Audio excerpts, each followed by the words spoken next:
Happy Pride 2026. So, for this year's offering, I'm going to be looking at the relationship between Flashlight and Red Racer, who are the Earth 36 counterparts of Green Lantern and the Flash, and how their love overcomes the impossible. Specifically, I want to focus on a story in DC Pride 2023. But before we can go there, we have a lot of backstory to go through, so let's get started.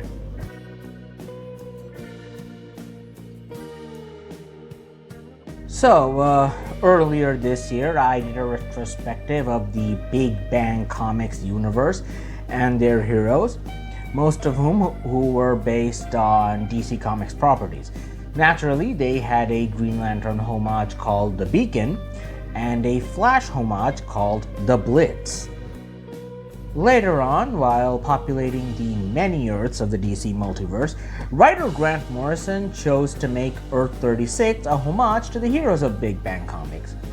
We first see this universe in the pages of Action Comics, where we see their Superman equivalent Optiman die at the hands of Earth 45 Superdome. Naturally, this universe has a Beacon homage called Flashlight and a Blitz homage called Red Racer, who loves comics and is the first speedster to show up in the Multiversity Crisis. He ends up taking a big role in Multiversity, as he is one of the heroes who ends up joining the fight on Earth 8 to take on the main threat, the Gentry. And we are given fairly overt hints that Red Racer and Flashlight are together from the very beginning. What Grant Morrison was trying to do with Red Racer was have a Flash play an integral role in a Crisis on Infinite Earths level event, as they do, but have them come out alive and well instead of dying like Barry Allen. So, for savvy readers who would have expected the Flash homage to die, well, that did not happen. It was a nice change of pace, especially since the media landscape at the time was not great for queer representation. So naturally, in Red Racer's next appearance, he dies. After the events of Multiversity, Red Racer joined a multiversal Justice League called Justice Incarnate. This team shows up in the pages of the Rebirth era of Action Comics in a story where some villain going by Prophecy is kidnapping Superman across the multiverse for some reason. After Justice Incarnate is stranded because of reasons, Red Racer sacrifices himself to do what basically amounts to starting the engine of a car. While I don't remember a huge outcry at the time this was published, I personally remember being very shocked at Red Racer being killed for what amounted to minor shock value at best. This was one of the worst examples of alternate universe characters being treated as disposable fodder, since in the modern era, most of the main universe characters are valuable IP that cannot be touched. And one of the people who was mad about Red Racer's treatment was his creator, Grant Morrison. And of course, they took the first possible opportunity to fix it.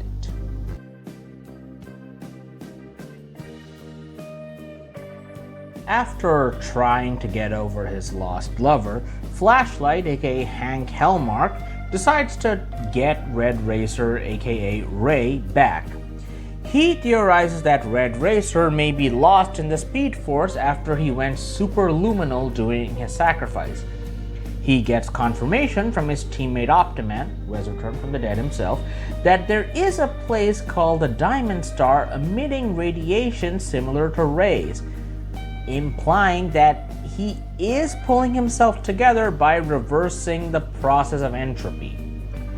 Unfortunately, several tyrant alien empires have converged on that location for the same reason, to use that energy. Undeterred, Hank goes to the Custodians of the Cosmos to request an audience with a certain Prisoner X. While they deny him, he beats most of the Rainbow Patrol and asks Prisoner X, aka Zoe, his predecessor, about Inframan, who appears to be the strongest threat at the Diamond Star. She tells Hank that nothing can stop Inframan. However, Hank seems to have been able to overcome Inframan in his mind, as he has ended up trapped on the planet Elysium by the Roboflora there, who keep him sedated as they drain him of his youth. He escapes and uses the Roboflora to attract something from the graveyard of the gods. Well, not exactly something, but nothing. You see, Nothing is actually a creature called the Unbeast who had tangled with Inframan, turning the villain from a complex character to a one-note bad guy focused only on conquest. So, Hank's plan: use the Roboflora to mesmerize Nothing to the Diamond Star and then sick it on Inframan, at the cost of nearly aging to death, further aggravated by the light-speed travel to the Diamond Star. This works, and after Inframan is beaten, Ray emerges from the Diamond Star. Hank hands Ray his Red Racer costume, and Ray uses the rest of the energy to reverse his aging. As the two of them kiss and prepare to face off against the remaining Tyrant fleets, Ray has one thing on his mind. Hank, just one thing? When everyone thought I was dead, please don't tell me you didn't throw out my comic collection. Yeah, Grant Morrison has admitted that Hank basically goes through his own version of Emerald Twilight here, going against the Guardians, Custodians, defeating the Corps, the Patrol, and having his hair go gray.